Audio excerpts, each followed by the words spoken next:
কি হচ্ছে আজকে বাড়িতে? আজকে বাড়িতে শিবরাত্রি পুজো হচ্ছে।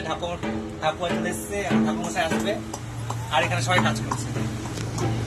না গাইজ আমি বসে আছি, আমি কাজ করছি না, আমি বসে আছি। দাদা বলো কিছু। ঠিক কাজ করছে। ঠাকুর চলে এসছে, ঠাকুর চলে এসছে।